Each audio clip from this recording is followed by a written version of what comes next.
Buenas tardes a todos, bienvenidos. Muchas gracias por estar de nuevo en estas jornadas, estas mesas redondas que tenemos, que ya llevábamos tiempo queriendo retomar, ¿no? Pero bueno, por motivos de, evidentemente, sanitarios, pues sí, también el tema del aforo ha estado bastante controlado. Pero bueno, estamos muy contentos de volver a empezar estas jornadas y bueno, hemos traído para esta primera mesa presencial a grandes entidades, ¿no? Os voy a ir presentando conforme los tengo aquí a mi lado sentados. En primer lugar, Enrique Palmer, él es el director de desarrollo de negocio en Mapfre Gestión Patrimonial.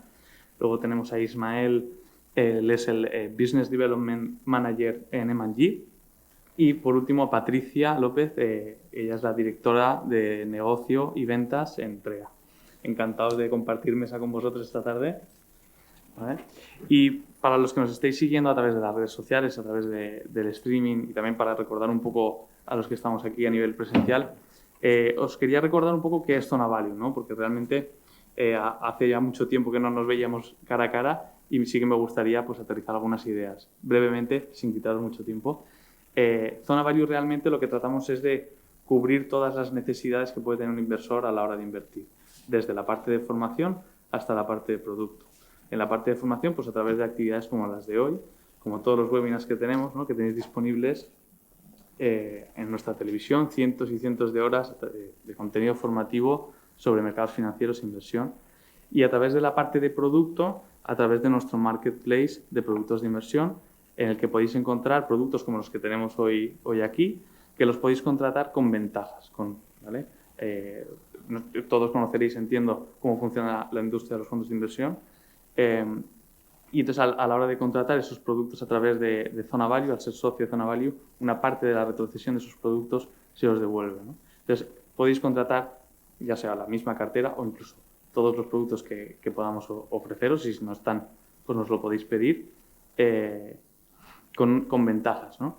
Y sin más, yo no quería quitaros mucho más tiempo, así que me gustaría pues darte paso primero a ti, Enrique, y nos comentaras un poco acerca de las bases, ¿no? De lo que es la planificación, y luego ya conoceremos, os comento también si queréis un poco de la estructura de la jornada, nos presentará la visión de mercado de cada una de las entidades y cómo aterrizar esa visión de mercado en algún producto en concreto, ¿vale? Al final podemos hacer las preguntas que consideréis. Sin más, Enrique. Buenas tardes, Samuel. Buenas tardes a todos y, en primer lugar, agradecer a Zona Value pues, la vuelta poco a poco a esta normalidad en la presencia física y también a la Universidad Cardenal Herrera el habernos acogido en sus instalaciones. Para la organización de esta jornada, y dado que hay dos gestoras de mucha relevancia que van a hacer planteamientos de estructuras concretas, se nos pidió por parte de Zona Value que os trasladásemos de alguna manera no tanto un producto o una estructura concreta de Mapfre, sino cuál es nuestra visión sobre cuál es el papel que las estructuras y fundamentalmente los fondos de inversión juegan y deben seguir jugando cada vez de una manera más importante en la planificación financiera del cliente particular. Y en ese aspecto, pues lo que os traemos esta mañana es cuál es la experiencia inversora de una gran multinacional que lleva invirtiendo muchísimos años grandes recursos de sus fondos propios, de su propio patrimonio, utilizando fondos de inversión, y cómo esa experiencia inversora la trasladamos ahora al cliente desde un punto de vista de no ofrecer solo determinadas estructuras en las que podemos tener mayor o menor especialización, sino en ofrecer la posibilidad de acceder a los mayores y mejores especialistas en cada uno de los mercados y en cada una de las tipologías de estructuras. Hoy nos van a presentar por parte de las dos gestoras dos estructuras muy concretas en las que nosotros, desde un punto de vista de asesoramiento, nos reconocemos no especialistas, y es por eso que lo que hacemos no es elegir valores, no es invertir en valores, sino invertir en gestoras especializadas que invierten a su vez en valores.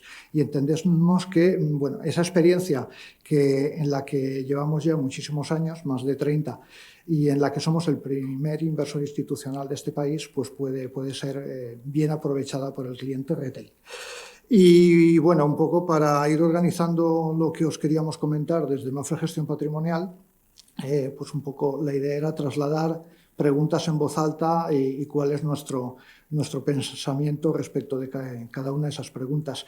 La jornada, el título inicial de la jornada era cómo crear un perfil de inversión para toda la vida. Y yo me pregunto, ¿un perfil de inversión para toda la vida o quizás un sistema de planificación financiera para toda la vida que pueda atender los cambios en mi perfil inversor? ¿Vale? Esa es nuestra visión de lo que debe ser una planificación financiera, un asesoramiento desde un punto de vista absolutamente objetivo, ¿vale? Y en base a eso, pues nos hacemos 4 preguntas, en base a cómo definir ese perfil de inversión o esa respuesta a la evolución del perfil.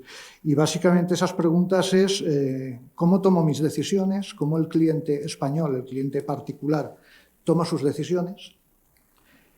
¿Por qué paso del ahorro a la inversión como con una varita mágica? Estamos todos, yo creo que, acostumbrados a leer artículos sobre el paso del ahorro a la inversión, cómo convertimos al ahorrador español en un inversor. Y bueno, yo me planteo si ese paso es tan sencillo y si de verdad es un paso que hemos dado ya o es un paso forzado por determinadas circunstancias que luego veremos cómo puede ser la inflación y la evolución de la curva de tipos de interés. Por otro lado, de verdad, si estamos ahorrando de manera previa para luego invertir y si estamos de alguna manera programando nuestro futuro.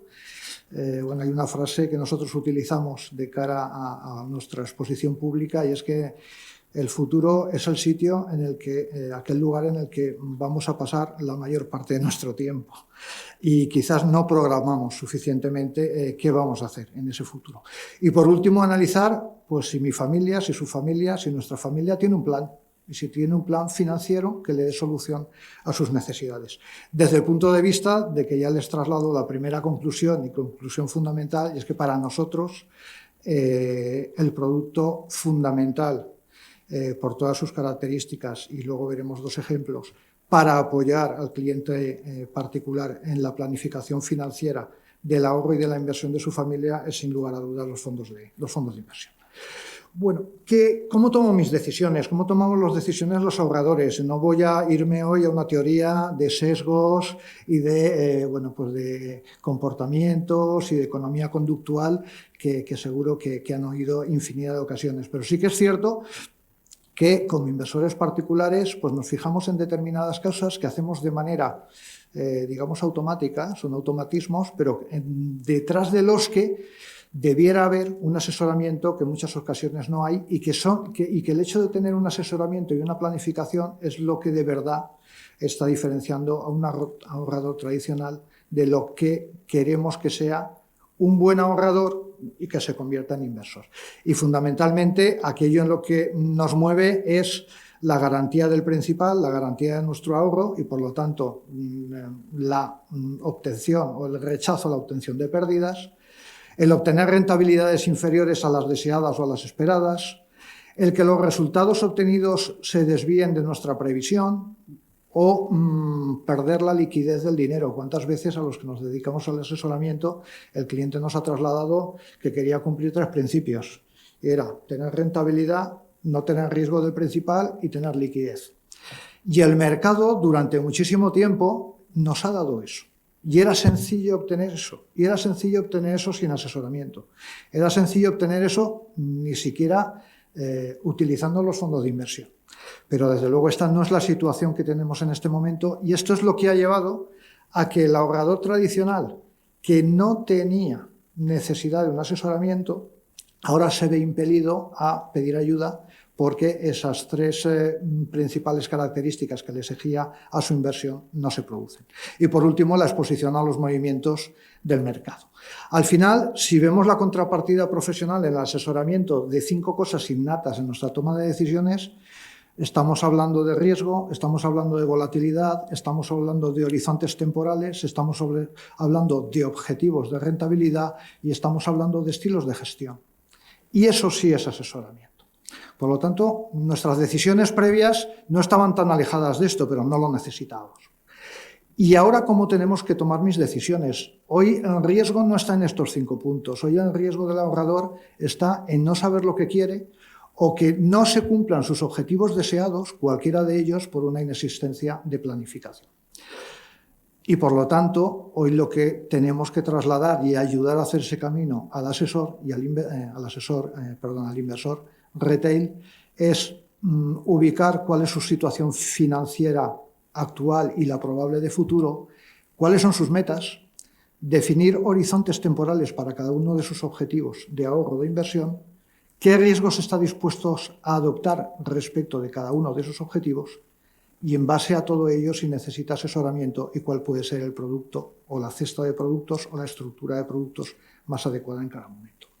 Voy a hacer un paréntesis muy rápido. Todos habéis visto y os estoy tuteando desde el inicio y me he tomado esa licencia que os agradezco que me permitáis. Todos hemos oído hablar siempre del ciclo vital de los individuos, de las familias, de cómo evolucionan las necesidades de la familia. Yo aquí únicamente hacer una referencia que luego retomaré al final de mis 15 minutos, y es que en las necesidades de la curva del ciclo vital de los individuos se están produciendo dos evoluciones continuas muy importantes. Una es que todos los puntos de inflexión están alargándose en el tiempo. Es decir, el primer trabajo es a los 27 años, como media, el inicio del endeudamiento es a los 30 años, la vida en pareja es a partir de los 30, los hijos vienen como media a partir de los 31, y lo que antes estaba ocurriendo, y es que el endeudamiento en esa vida, ¿vale?, en esa línea de ciclo vital, el endeudamiento que llegaba y se compensaba en el entorno de los 55 años, cada vez lo vemos, que nos encontramos familias que piden asesoramiento,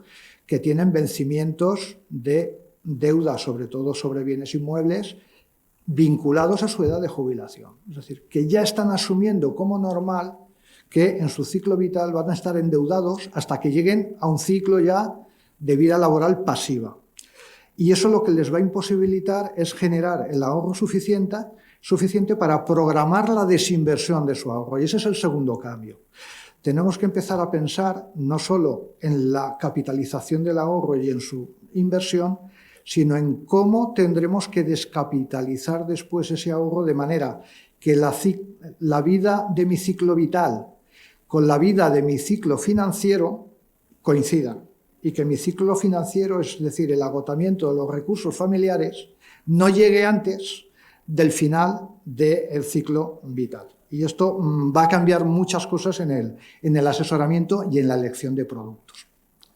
Por lo tanto, todo esto nos genera un cambio del ahorro a la inversión. De la noche a la mañana los ahorradores somos inversores, motivado fundamentalmente, ¿por qué? Pues motivado fundamentalmente porque con tipos de interés cero, con curvas negativas y por lo tanto con riesgo en el principal para la obtención de rentabilidades, cambia el perfil y lo que vemos es que mucho ahorrador tradicional que lo sigue siendo, se disfraza, y perdonadme la broma, de inversor porque su objetivo de rentabilidad es otro. Y entonces tiene que recurrir a instrumentos diferentes que desconoce, para los que no está preparado, para los que no tiene experiencia y además lo hace sin asesoramiento.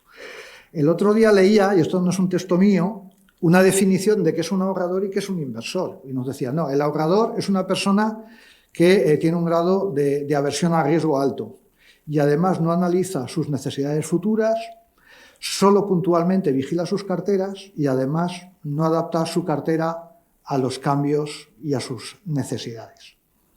Y sin embargo, el inversor sí que tolera el riesgo, admite un grado de riesgo, analiza sus necesidades futuras, vigila su cartera, además decía continuamente, y además adapta su cartera a las circunstancias cambiantes. Bueno, pues, ¿qué queréis que os diga? Yo creo que lo primero es un mal ahorrador y lo segundo es un ahorrador asesorado, que le podemos llamar inversor en base a la tipología de estructuras que finalmente utilice, porque yo me hago una referencia. Todos sabemos o todos estaremos de acuerdo en que una persona que compra participaciones en una cartera de fondos de inversión y, por ejemplo, pues se plantea el comprar 1.000 euros todos los trimestres, siempre a cierre del trimestre, siempre de la misma cartera para optimizar el precio de adquisición, y que lo está haciendo con un horizonte de inversión de 3 años, porque quiere capitalizar 16.000 euros para pagar la entrada de un coche nuevo, todos estaremos de acuerdo en que es un ahorrador. Si esa misma persona, en lugar de hacerlo con 1.000 euros, lo hace con 400.000 cada trimestre, porque lo que quiere comprarse dentro de 3 años es un barco más grande que el que tiene, ¿cómo le vamos a llamar? ¿Ahorrador o inversor? Tiene el mismo horizonte temporal, la misma aversión a riesgo, utiliza el mismo producto, le llamamos de distinta manera. Bueno, pues quizás no haya que llamarles de distinta manera. De verdad, ¿qué están haciendo las familias españolas? Mirad, esto es la evolución desde el año 2008 hasta finales del 2019. Sí que es cierto que hay productos como los fondos de inversión, y es donde se nota fundamentalmente la evolución, ¿vale? Que han duplicado. Es decir, el destino final del ahorro y de la inversión de las familias españolas, pues el 36%, que básicamente son 4 puntos menos que hace 16 años, sigue estando en depósitos. ¿Vale? Sí que es cierto que se ha reducido al 50% el dinero a la vista en cuentas corrientes, pero los depósitos al 0% siguen siendo el instrumento fundamental de ahorro, de inversión de las familias españolas. Y sí que es cierto, la inversión directa en activo directo sigue teniendo su cuota del 27%, que lleva muchísimos años estable, y sí que es cierto que se ha duplicado la inversión en fondos. Esto quiere decir algo fundamental, y es que la industria del asesoramiento y la industria de la producción de fondos de inversiones está haciendo muy bien su trabajo, porque a pesar de la resistencia del ahorrador en tener que asumir un porcentaje de riesgo en base a su horizonte temporal y en base a su objetivo de rentabilidad, los fondos de inversión están ganándole esa partida al mercado, ¿vale? Resumen, el ahorrador español, y son datos de la última encuesta de competencias financieras. Parece mentira, pero el 42% de los encuestados no supieron explicar correctamente qué es la inflación y cómo les afecta. Pero es que el 54% no supo diferenciar cuál es el efecto del interés simple sobre el interés compuesto. Nos extrañamos de estas cosas, pero es así.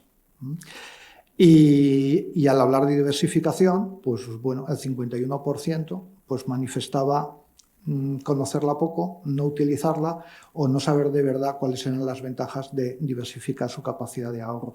En lo que sí que estaban todos de acuerdo es que la inflación pues es un elemento que nos resta, que le quita valor a nuestro dinero, y la única respuesta a esa inflación era buscar tipos de interés a expensas de que alguien me asesore en cuál es el riesgo adecuado para ese objetivo de interés, ese horizonte temporal y esa cobertura de la inflación. De manera que con este entorno, a falta de asesoramiento, pues a qué están abocadas el 50% de las familias españolas, a falta de un plan, dejarse llevar por sesgos, dejarse llevar por modas, dejarse llevar por la manada, no voy a hablar de sesgos, y la única solución ante eso es dejarse llevar de la mano de profesionales, y en ese aspecto pues agradecemos que entidades como Zona Value pues apuesten tantísimo por la formación de los ahorradores y de los inversores en España. Por último, nos hacemos una pregunta: ¿su familia tiene un plan? Bueno, pues los planes hay que escribirlos, hay que estructurarlos, hay que establecer soportes, ver cuáles son mis limitaciones personales, cuál es mi experiencia inversora, porque las manías en esto también cuentan, y la experiencia, qué horizonte temporal tengo y, evidentemente, cuál va a ser la oportunidad de rentabilizar ese cociente, en ocasiones difícil de manejar, y que los que nos dedicamos a esto llamamos Sharp, y que yo digo básicamente, pues cuánto arriesgas para lo que quieres ganar, ese cociente entre la volatilidad y la rentabilidad. Y en este aspecto centrarme en 2 puntos fundamentales para acabar con mi intervención. Fundamental el asesoramiento, punto 1, y fundamental el tiempo, punto 2, ¿vale? Estáis cansados de oírnos la broma de cuál fue el mejor día para invertir. Pues el mejor día para invertir fue ayer, el segundo mejor día para invertir es hoy. Pero es que es así, es que una inversión de 1.000 euros capitalizada al 3% de interés compuesto duplica su valor en 20 años.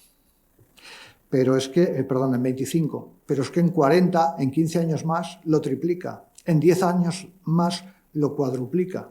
Sí que es cierto que ningún inversor particular tradicional piensa a 50 años, porque todos tenemos un sesgo, y es que cuando pensamos en inversión, pensamos en nuestro horizonte de jubilación y nada más, como si la vida financiera se acabase ahí. Una compañía de seguros, como somos nosotros, y por eso trasladamos nuestra experiencia, invertimos a 50 años, porque estamos pensando en el periodo de inversión y en el periodo de desinversión.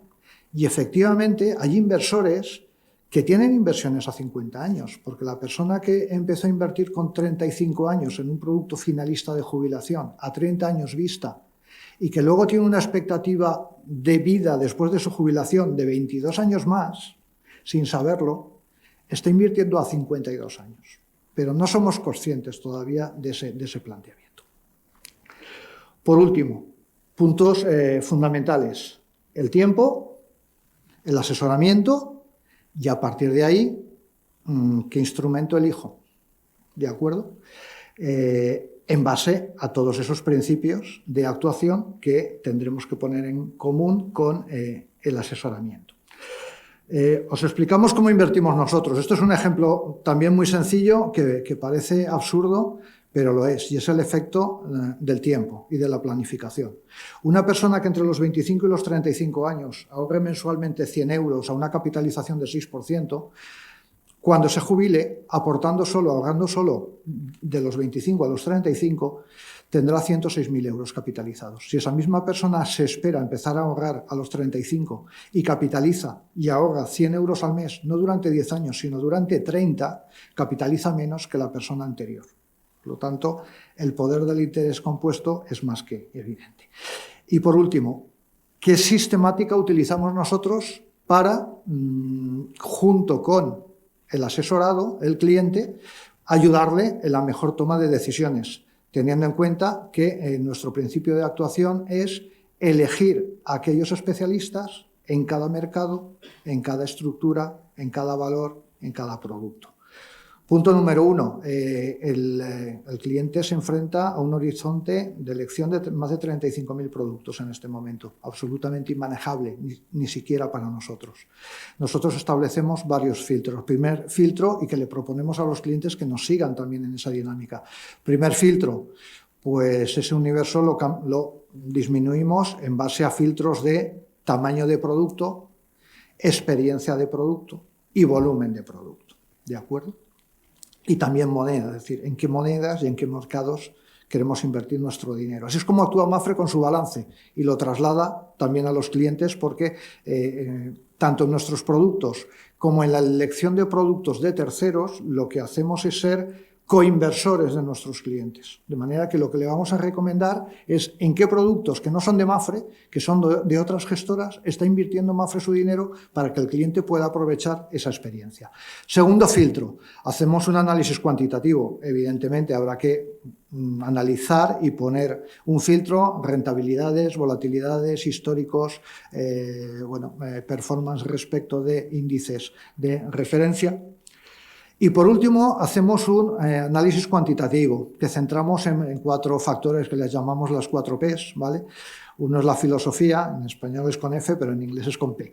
Es decir, ¿cuál es la filosofía de los inversores? Es decir, porque no nos fijamos solo en el dato puro de cómo funciona la estructura, sino de qué personas hay detrás de esa estructura. De manera que tan importante como la estructura es la experiencia, el histórico y cuál es el esquema, el estilo de inversión, para ver si cuadra con el nuestro, de ese producto. Por otro lado, cuáles son los procesos de la gestora. Es decir, es muy importante que las gestoras sean eficaces en la gestión del dinero, porque si son eficaces, serán más eficientes y serán más baratas para los clientes. Y nos fijamos mucho en eso. Nos fijamos, por supuesto, en las rentabilidades, pero no es el punto fundamental, porque las rentabilidades pasadas pues no mueven las futuras. Y por último, analizamos también el performance de los profesionales que hay detrás de cada una de las casas. Y una vez tenemos todo eso, lo que hacemos es construir carteras en base a las cinco necesidades que hemos visto anteriormente respecto de cada uno de los clientes. De manera que las carteras sean carteras equilibradas que puedan aportar valor al cliente en cualquiera de los momentos del mercado, alcistas, bajistas, de manera que nunca vamos a plantear, y esto es un ejemplo muy manido, pero para los que nos gusta el fútbol nos vale, nunca vamos a plantear un equipo con 11 Zidanes. Necesitaremos Zidanes y Pavones y productos que respondan en determinadas situaciones de mercado. Por último, porque estoy fuera de tiempo, creo, Samuel, bueno, esto sería un ejemplo que voy a pasar muy rápido, pero básicamente, pues bueno, poner a disposición de todos los clientes, además de nuestra experiencia, determinadas herramientas que permiten al cliente particular, desde edades muy jóvenes, el poder acceder a productos complejos, con tickets mínimos de 40 euros al mes, y no es una exageración, estamos ofreciendo productos muy complejos gestionados por gestoras internacionales de primer nivel, porque bueno, estamos convencidos de que en el entorno en el que nos estamos moviendo, pues tenemos que llevar a las nuevas generaciones a un sistema de ahorro asesorado que quizás que nos hemos vivido otros momentos de mercados pues no hemos necesitado. He traído algo de información por si luego nos puede ilustrar para alguna consulta, alguna pregunta que resulte, que yo creo que va a ser lo más interesante, de manera que como ya estoy en mi tiempo, pues yo me paro aquí. Muchas gracias. Perfecto, gracias Enrique. Recojo una cosa que habías dicho sobre la parte, o sea, de los comentarios que has dejado, me quedaría principalmente con la parte del asesoramiento y el tiempo, ¿no? Y esa búsqueda de oportunidades de alternativas de inversión que ahora nos van a pasar a presentar dos grandes casas, dos grandes gestoras de inversión. Vamos a ver cuál es su visión de mercado a nivel global y vamos a ver cuál es el producto o qué estrategia traen para afrontar esa situación de mercado, ¿no? Efectivamente, muchas gracias, Samuel, por tener la oportunidad de presentar una de nuestras ideas, por invitarnos a Valencia, por poder vernos otra vez las caras físicamente y darnos la oportunidad de ponernos la corbata otra vez. Y a Enrique por esta magnífica introducción en la que yo me quedo con que ha puesto perfectamente en valor lo que es la gestión profesionalizada, el valor añadido que generan las gestoras y sobre todo también lo que es el vehículo del fondo de inversión común, ¿no? que conocemos y que yo vengo aquí a presentaros hoy en concreto. ¿Por qué infraestructuras? Bueno, antes de todo, yo trabajo para M&G, es una gestora de Reino Unido que lleva gestionando activos más de 100 años, que gestionamos más de 400.000 millones en estrategias globales, en diferentes activos, diferentes áreas geográficas y donde tenemos equipos tanto en las grandes plazas financieras, ¿no? Como son Chicago, Londres y Singapur, ¿no?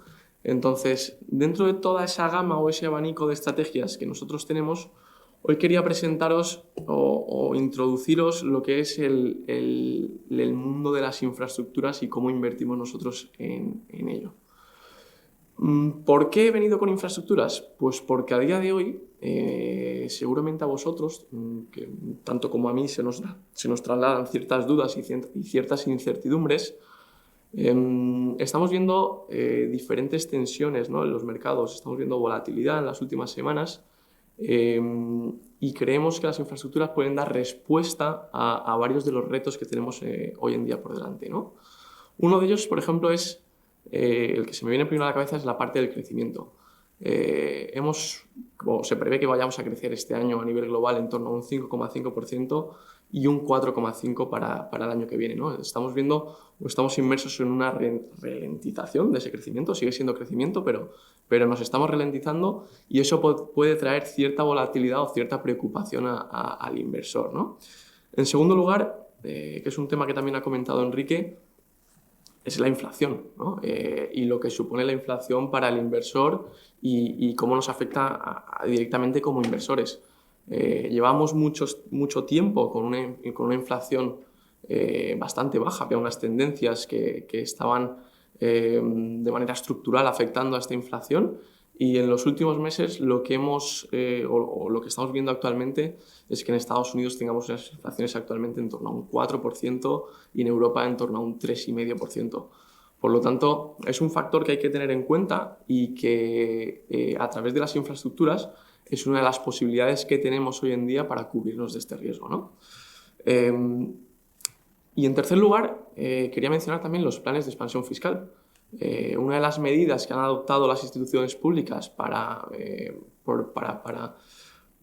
empujar todo lo que es la productividad, el empleo, son los planes de expansión fiscal y el eje central de muchos de ellos van a ser las infraestructuras, ¿no? Por lo tanto, esos son los tres motivos por los que he traído esta estrategia. Antes de empezar a entrar en la estrategia, os quería dar dos pinceladas también principales sobre lo que son las infraestructuras y cuáles son sus características principales. En primer lugar, yo quería hacer referencia al atractivo de las infraestructuras, ¿vale? Las infraestructuras son un tipo de activo que tienen unos flujos de caja que generan de manera recurrente y a muy largo plazo, que hacen que pues tengan menor volatilidad que el mercado de renta variable global. Y no solo menor volatilidad, sino que también pagan un mayor dividendo porque son capaces de generar esos flujos de caja, ¿no? Por lo tanto, tenemos en primer lugar que las infraestructuras pues, ofrecen un perfil de rentabilidad, riesgo muy atractivo, sobre todo para este contexto de incertidumbre en el que nos encontramos actualmente. El segundo punto es cómo funcionan o cómo nos cubren las infraestructuras de la inflación, ¿vale? Otra de las características de las infraestructuras es que la demanda de estos servicios, de estos activos, es muy inelástica.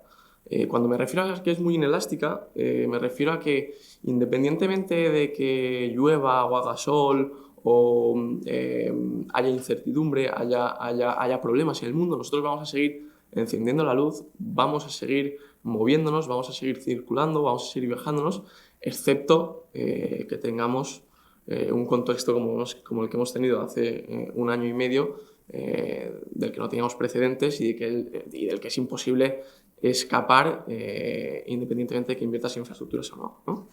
Entonces, debido a esa inelasticidad y esa capacidad de, al fin y al cabo, trasladar la inflación a lo que son los ingresos de estas compañías, como podéis ver en esta diapositiva, cuando hay crecimiento, cuando hay inflación, tanto a corto, a medio, a largo plazo, las infraestructuras reaccionan bastante bien a este tipo de escenarios, ¿no? Por lo tanto, en este actual, donde tenemos la inflación disparada, que luego ya veremos o podremos comentar si esto va a ser transitorio o si va a ser a medio o largo plazo, pues creemos que es interesante cubrirnos de este riesgo. Y por último, abordar qué oportunidades nos van a ofrecer los planes de expansión fiscal. En este caso tenemos a Biden cuando anunció pues que iban a implementar 2.000 millones de dólares en invertir en infraestructuras para reactivar la economía y el empleo, pero no solo Biden, es que en China los planes quinquenales, pues la palabra más repetida en este último que acaban de aprobar son las infraestructuras para, al fin y al cabo, mejorar su competitividad. Y en Europa, con este plan que hemos oído tanto, que es el plan de rescate europeo, que son 750.000 millones que estamos esperando que se inyecten, ya hay una partida definida para infraestructuras, para lo que es la energía renovable, para la transición verde, ¿no? Por lo tanto, las infraestructuras tienen un viento de cola que lo hace más atractivo todavía, si cabe, para los próximos años. Por lo tanto, el vehículo que nosotros traemos, que es el que tenéis ahora mismo en pantalla, es el M&G Global Listed Infrastructure. Es un fondo que invierte en compañías que se dedican a explotar estas infraestructuras y que tiene un track record ya de más de 4 años. Son más de 1.500 millones que tiene la estrategia, con liquidez diaria, y que no solo es una estrategia que se dedica a explotar las oportunidades en infraestructuras, sino que te lo hace también desde un punto de vista sostenible, a nivel social, medioambiental y de gobernanza, pues que hace que a día de hoy sea un artículo 8, es decir, que la sostenibilidad sea uno de los objetivos de inversión, y esto es reconocido mediante proveedores externos como pueden ser Morningstar, Citywire o diferentes etiquetas, ¿no?, que hay a nivel europeo y que dan pues esa garantía en términos de medición del impacto social y medioambiental, ¿no? Entonces, sin más dilación, bueno, aquí tenéis unos números que podréis ver vosotros en cualquier momento, en otro momento, donde, bueno, simplemente destacar que en estos 4 años que tenemos nosotros de track record, pues es una estrategia que está a primer cuartil prácticamente a cualquier periodo, que lo está haciendo mejor que sus competidores, que su categoría de Morningstar, y que, bueno, que en 2018 o 2019 la ha hecho incluso mejor que la renta variable global, pero sí que es verdad que en 2020, debido a esta situación excepcional en la que no se nos permitía ni salir a la calle, pues evidentemente las infraestructuras han sufrido y se ha quedado un poquito por detrás del índice, ¿no? En este 2021, hasta prácticamente, estos son datos de cierre de agosto, estábamos un pelín por detrás de lo que es la renta variable global, pero esto es algo que hemos reducido sobre todo en la última semana, donde, bueno, dada la volatilidad que hemos tenido, estas caídas, pues este tipo de activos aguanta bastante bien y de hecho en algunas jornadas en las que hemos tenido los parques en rojo, esta estrategia ha sido capaz de generar rentabilidades positivas, ¿no? Por esa descorrelación, por ese sesgo defensivo y por esa capacidad sobre todo de generar esa rentabilidad a largo plazo. ¿Qué es lo que nos diferencia a esta estrategia frente al resto de nuestros competidores? Pues yo diría que en nuestra definición de infraestructuras, ¿vale? Para nosotros las infraestructuras tienen que ser infraestructuras críticas, es decir, que sean importantes para la sociedad, es decir, que las utilicemos cada día, ¿vale? Que sean a largo plazo o de manera perpetua y luego que sean físicas, ¿vale? Nosotros lo que nos centramos es en la infraestructura física tangible que nos permita descorrelacionarnos de los mercados, ¿no? Entonces, dentro de esta definición, nosotros encontramos, o dentro de este universo de inversión, nosotros vemos o diferenciamos la cartera en 3 categorías, ¿vale? Una que sería la económica, que es la que se os viene a todos a la cabeza en términos de transporte, energía, utilities, movilidad, ¿vale? Son las clásicas. Pero luego la complementamos con la parte social, ¿vale? Que sería la infraestructura más defensiva y que hace referencia pues, a temas de residencias, de hospitales, de educación, ¿vale? Que nos ofrece un perfil pues, más defensivo y sobre todo con otro enfoque diferente a lo que veníamos, a lo clásico que viene a ser a todo lo relacionado con el transporte y la energía, ¿no? Que ya hemos comentado.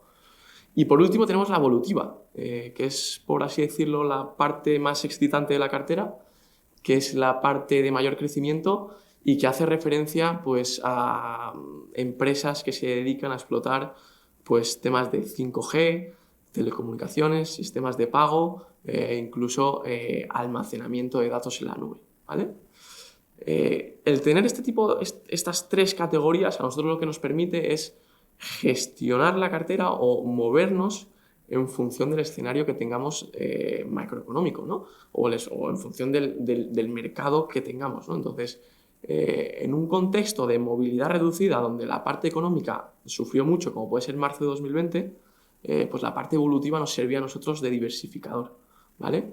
Y a la inversa, en un contexto de cuando se anuncia la vacuna, que vemos todo noticias positivas, donde todos tenemos la expectativa otra vez de volver a movernos, a tener movilidad, pues esa parte tradicional es la que nos ha permitido aguantar esos arreones de mercado, ¿no? Por lo tanto, en esta parte ponemos en valor lo que comentaba Enrique de la diversificación. Y no solo diversificamos por tipo de sector, compañía o estilo, sino que también lo hacemos, como veis en la parte de abajo de la diapositiva, por dividendos, ¿vale? Esta estrategia está englobada dentro de nuestra gama de dividendos y tenemos un enfoque a potenciar estos dividendos, ¿vale? De por sí ya hemos visto que son compañías que pagan un alto dividendo, pero además nosotros nos centramos en invertir en compañías que sean capaces de pagar esos dividendos de manera anual, año tras año, pero no solo que los paguen, sino también que sean capaces de ir aumentándolos, ¿vale? Y es por ello que luego a final de año nosotros podemos clasificar la cartera en estas 4 columnas, ¿vale?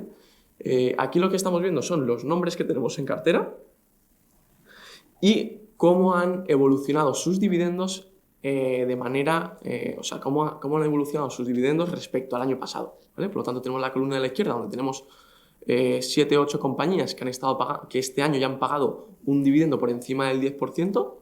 Tenemos el 30% de las compañías que ha pagado un dividendo entre un 5 y un 10% superior al del año pasado, y luego pues otro 30% de las carteras que ha pagado por encima de, o sea, entre el 0 y el 5%, ¿vale? Por lo tanto, nosotros que somos una casa de gestión activa, nosotros al fin y al cabo lo que estamos poniendo es en valor esa gestión activa y generando valor a través de los dividendos, como podéis ver en pantalla, ¿vale?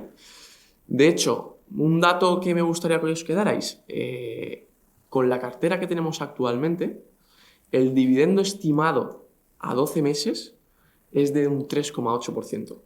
Algo que es bastante llamativo y que parece bastante atractivo si lo tenemos en comparación contra la renta variable global o el MSCI World, que es el que representa esa renta variable global, que es del 1,9%, ¿vale? Es decir, un 3,8% frente al 1,9%. Por lo tanto, es una estrategia bastante interesante, no solo para el inversor en renta variable cauto o de manera defensiva, sino para aquel que también busca rentas y busca generación de ese dividendo.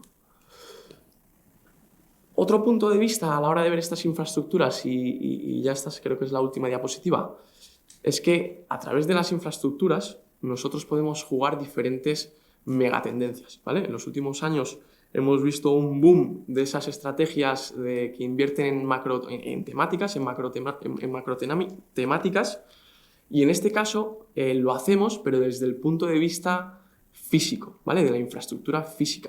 Entonces, desde el punto de vista de la infraestructura física tangible, nosotros podemos pues participar en esas megatendencias, como puede ser el tema de las energías renovables, la urbanización, los sistemas de recogida de residuos, el transporte inteligente, ¿no?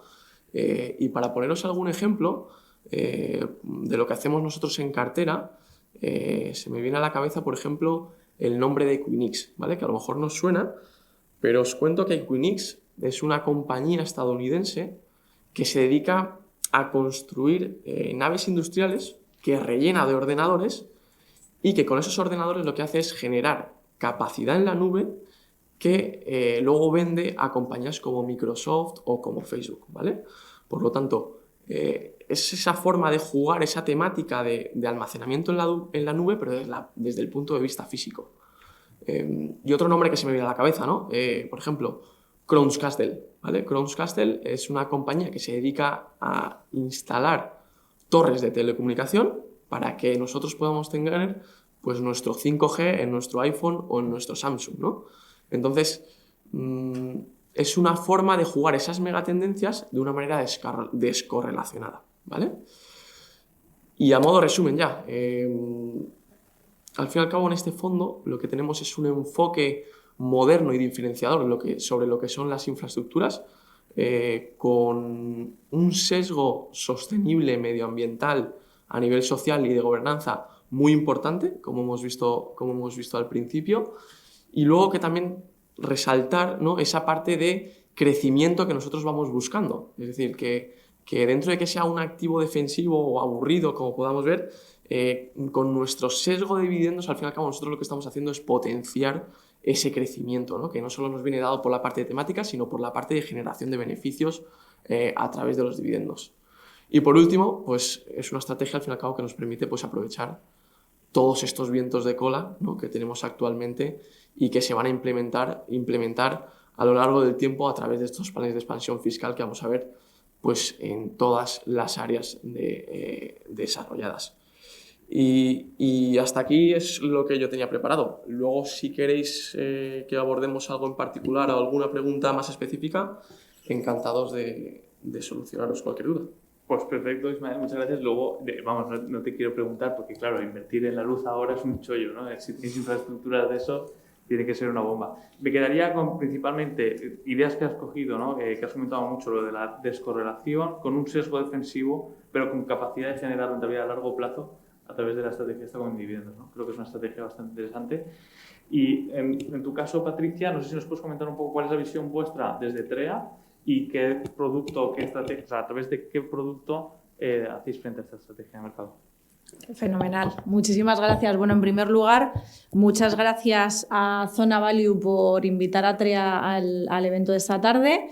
Y yo feliz de estar en Valencia, la verdad. También el primer evento al que vengo presencial, así que esperemos que se vaya recuperando la normalidad poco a poco y podamos volver a esas épocas en las que bueno, nos veíamos más las caras, nos tomábamos una copa después.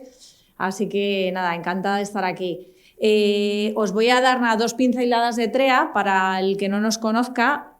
Nosotros somos una gestora española, somos de las gestoras, por no decir la más grande de las gestoras independientes en España. Es verdad que nada que ver con las cifras de Manji, nosotros gestionamos 6.000 millones, pero solo en España. Ya digo que nada que ver con esos 400.000 millones de Manji, pero bueno, ya digo que podemos bueno, pues, estar orgullosos de, ya digo, de ser bueno, pues de las gestoras más grandes que hay en España, que ya sabemos que bueno, que es un mercado un poco más pequeño si lo comparamos con el resto del mundo en cuanto a la gestión. ¿Qué es lo que hacemos? Solo gestionamos fondos de inversión, no hacemos otra cosa. Gestionamos patrimonio a través bueno, de inversores institucionales, a través de socios institucionales. Tenemos acuerdo con algunas entidades y gestionamos marcas blancas para estas entidades. Y luego también tenemos una serie de fondos, no muchos, porque somos una gestora muy especializada, somos una gestora más tipo boutique, no de monoproducto, que es verdad que hay muchas gestoras españolas que están más especializadas en renta variable de value. Nosotros sí también tenemos un fondo más de gestión value de renta variable europea, pero ya digo que tenemos muy poquitos. Tenemos como digo, el fondo europeo de renta variable value. Y luego, sobre todo, donde somos más especialistas es en crédito, en la gestión del crédito, tanto en la parte de renta fija más tradicional como en la parte de renta fija emergente. También en los últimos años hemos destacado también por sacar bueno, productos algo más alternativos, más del tipo de infraestructura, pero fondos un poco más, digamos, más del tipo ilíquidos, como un fondo que tenemos de Direct Lending, que cerramos el fondo 2 hace poco. Entonces, bueno, ya digo que hacemos poca cosa, pero muy especializada y con mucha experiencia. ¿Por qué hemos decidido traer este fondo, el de mercados emergentes? Bueno, porque si miramos un poco cómo está el escenario de renta fija, hemos visto en la primera presentación hablando bueno, pues, sobre cómo se dividen los ahorros de las familias españolas, vemos que esos ahorros siguen bueno, pues, muy enfocados a la renta fija. En España nos gusta la renta fija y además estamos acostumbrados a que bueno, hace unos años invertíamos en la letra del Tesoro Español y ya con eso ya teníamos el trabajo hecho porque daban unas rentabilidades muy atractivas y con un riesgo muy bajo. De hecho, si analizamos los 25-30 últimos años en renta fija, era muy fácil, por eso el tópico de la renta fija es fija nos ha seguido acompañando muchísimos años. ¿Qué es lo que estamos viendo ahora? Bueno, ahora estamos viendo que ya todo no vale, los tipos de interés están prácticamente en el cero en todas las áreas geográficas, sobre todo en la parte de gobierno, y vemos que esto va a seguir así durante mucho tiempo. En Estados Unidos han dicho que, bueno, que la idea de subir tipos no vendrá al menos hasta 2023 y en el resto de economías pasa un poco lo mismo. ¿Ya no hay que invertir en renta fija emergente? Sí, pero hay que hacerlo de una manera un poco más imaginativa y un poco más exótica, por llamarlo de alguna forma, porque hay mucho. O sea, estamos muy acostumbrados, ya digo, en España a los depósitos, a las letras del Tesoro y demás, pero hay muchos activos dentro del universo de renta fija que nos pueden dar rentabilidades más atractivas. Son los mercados emergentes, que son de un acceso muchísimo más difícil, más complicado. En nuestro caso tenemos un gestor que lleva, bueno, que tiene más de 25 años de experiencia en mercados emergentes, ha vivido toda su vida, es asturiano, pero ha vivido toda su vida entre Estados Unidos e Inglaterra.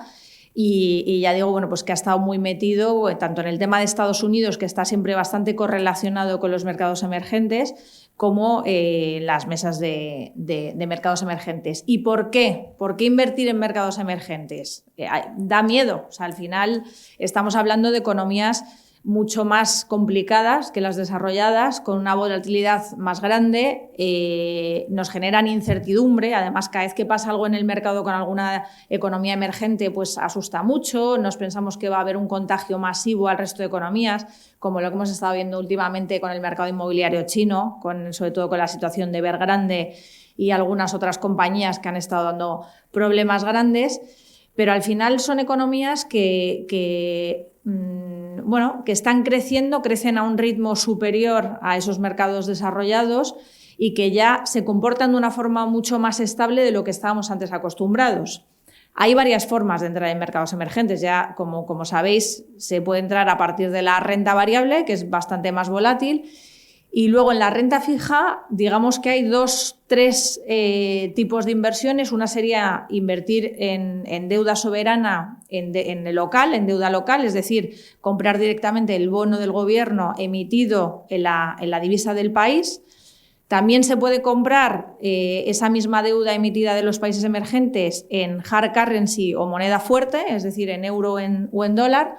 Y luego también podemos invertir directamente en el crédito, porque al final en el crédito de mercados desarrollados también vemos esos tipos de interés, esos rendimientos están bastante caros, pero si nos vamos, sin embargo, a mercados emergentes, tenemos compañías súper estables y con unos rendimientos muy atractivos. Ya digo que hay que saber, por supuesto, hay que tener experiencia, porque no es fácil elegir estas compañías y acertar con estas compañías.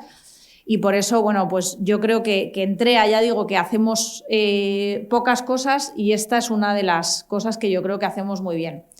Este es el gestor del fondo, este es el cogestor, que también tiene muchísima experiencia gestionando mercados. Y no solamente el equipo son ellos dos, gestor y cogestor, sino que es súper importante la parte del análisis. Tenemos una persona que solamente que se ocupa de la parte financiera de las compañías financieras, tanto bancos como otras agencias financieras, y tenemos también a una persona que analiza high yield. Es un fondo de mejores oportunidades. Entonces, pues la parte de high yield, la parte el input del financiero, pues es súper importante. Actúan como un equipo. Además, no solamente son ellos que seleccionan las compañías y, por supuesto, siempre con la supervisión y con la aprobación de los gestores, sino que también cuentan con el analista macro, con el estratega macro. En todos los fondos de TREA no hay ninguno que sea por decirlo de alguna manera, de gestor estrella, que es lo que diga el gestor va a misa y se hace lo que dice el gestor. O sea, es al final un trabajo de equipo en el que tanto la parte de análisis fundamental de compañías como la parte de análisis de mercado es súper importante. En el caso de mercados emergentes, ya digo, en los comités participa Ricardo Gil, que es el analista, es el estratega macro, y siempre empiezan los comités con su visión de cómo ve el mundo. Al final lo que dicen los gestores es, yo sé que quiero salir a la calle, pero antes de salir a la calle quiero saber si hace frío, si hace calor y si me tengo que abrigar más o menos. A partir de ahí es cuando se empiezan a dar, cuando se empiezan a analizar las compañías y se empieza a construir la cartera. ¿Cómo es esta cartera?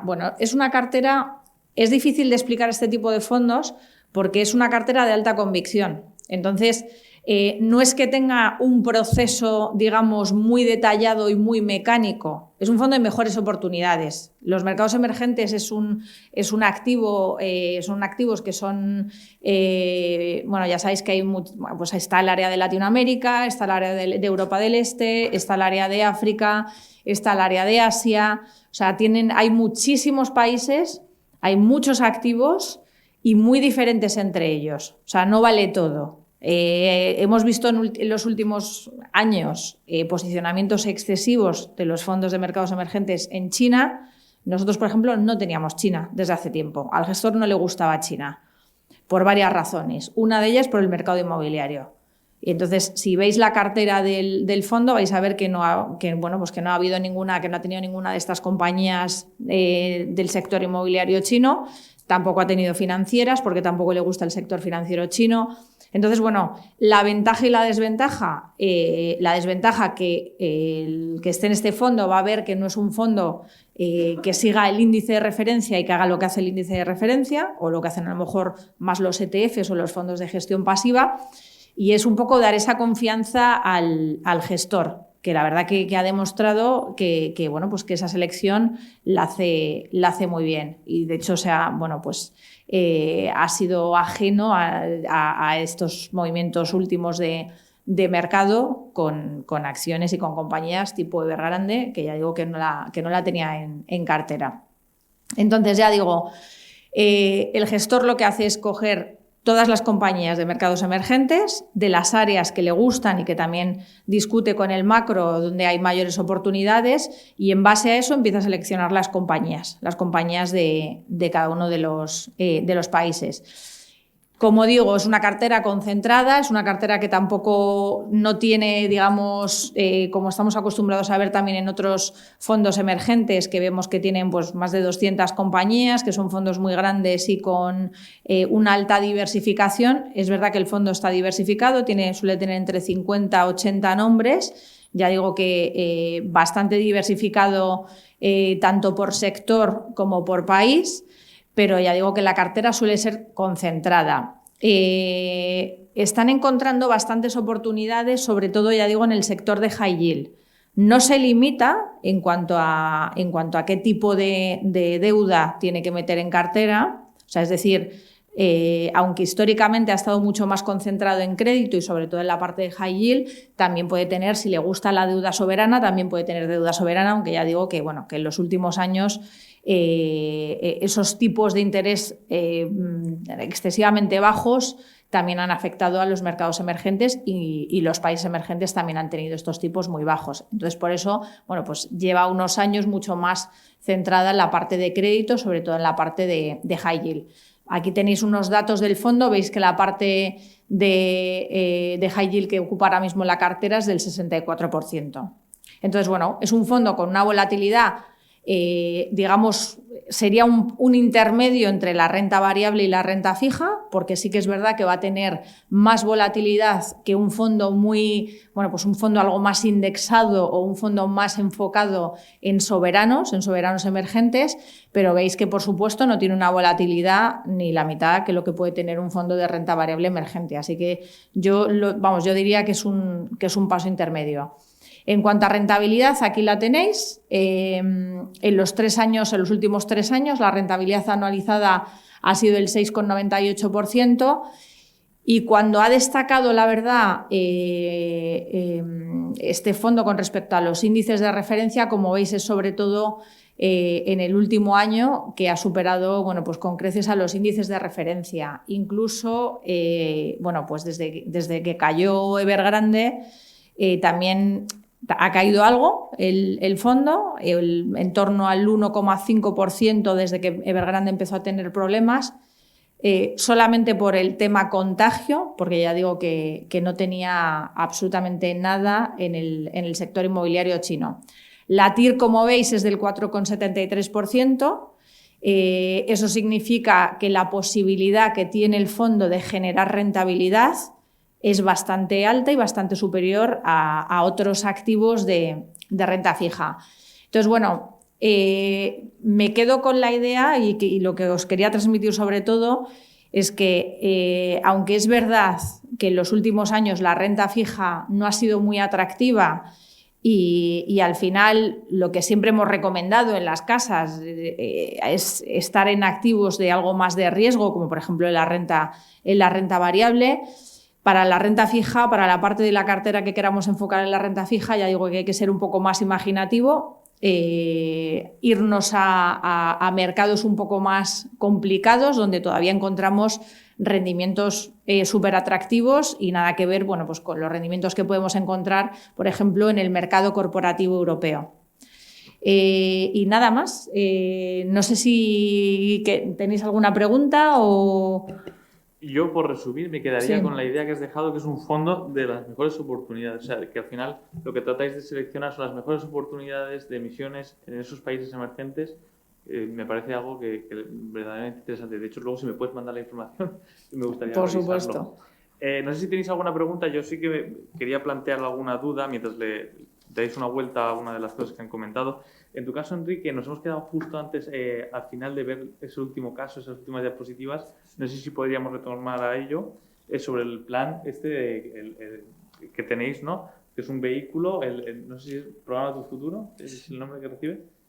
Sí, traía un par de ejemplos de cómo con la gestión correcta de diferentes estructuras basadas en fondos de inversión o para el ahorrador con un objetivo finalista en planes de pensiones, que no dejan de ser fondos de inversión con un objetivo finalista determinado y una fiscalidad muy concreta, el ver cómo se pueden estructurar carteras permanentes que se vayan ajustando a cada uno de los perfiles. Podríamos ver el ejemplo porque cuando se ve el resultado numérico, es que a lo mejor cuando se ve el resultado numérico se llega a la conclusión de que aplicando un modelo de análisis continuado que sea congruente con los perfiles y sobre todo con los horizontes temporales. Me gustaba mucho lo que estaba contando Patricia, porque desde Mapfre llevamos 23 años, 23, no 27, invirtiendo en productos de renta fija global con un componente muy importante de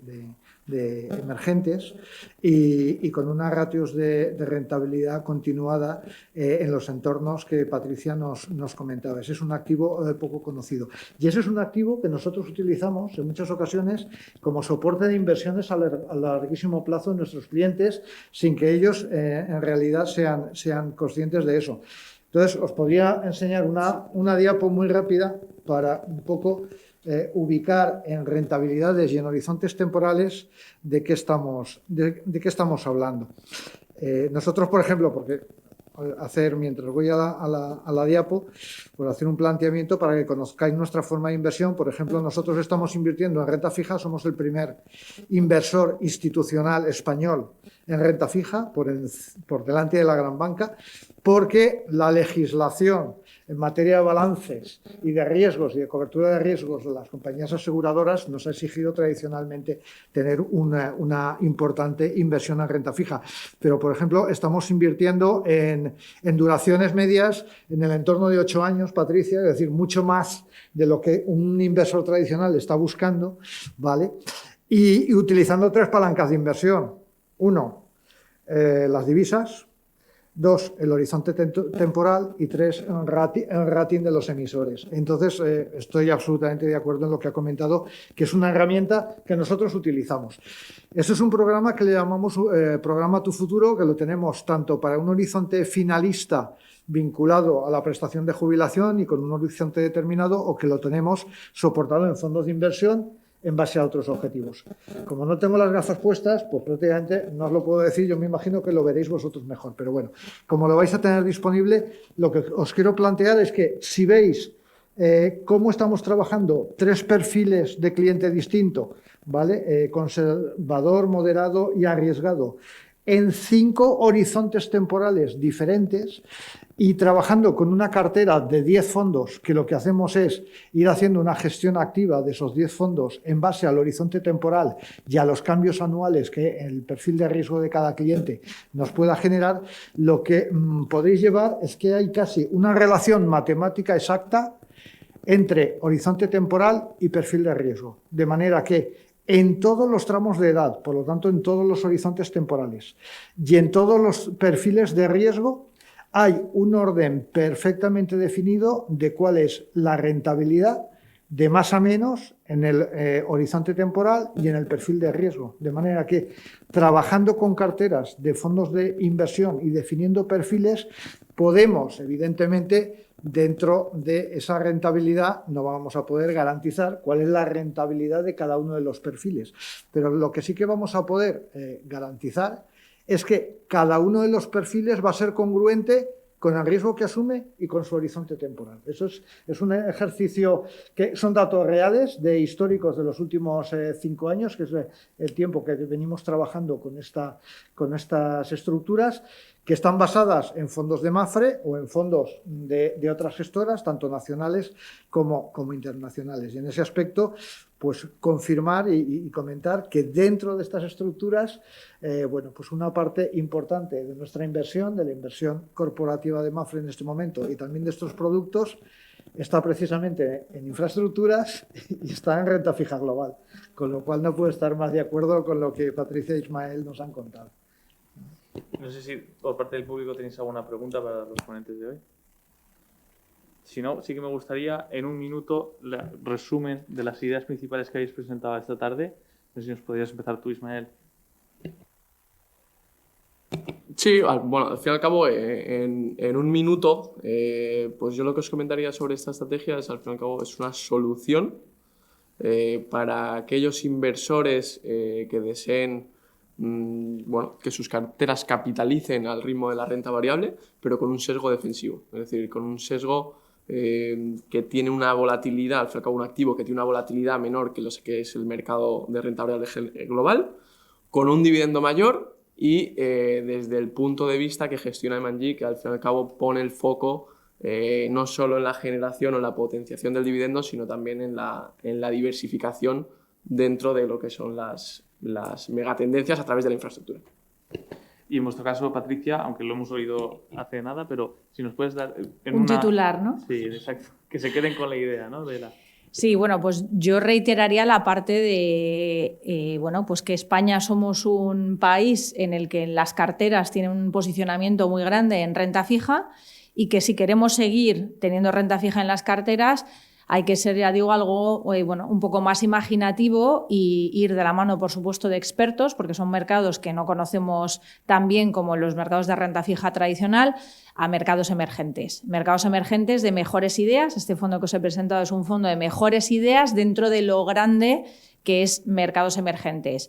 Y con la cautela de un gestor que, ya digo, pues que evita situaciones como la que se está viviendo ahora en China, o sea, que es un gestor que, aparte de meter en el fondo, por supuesto, sus mejores ideas, también mide muchísimo el riesgo que mete en la cartera del fondo.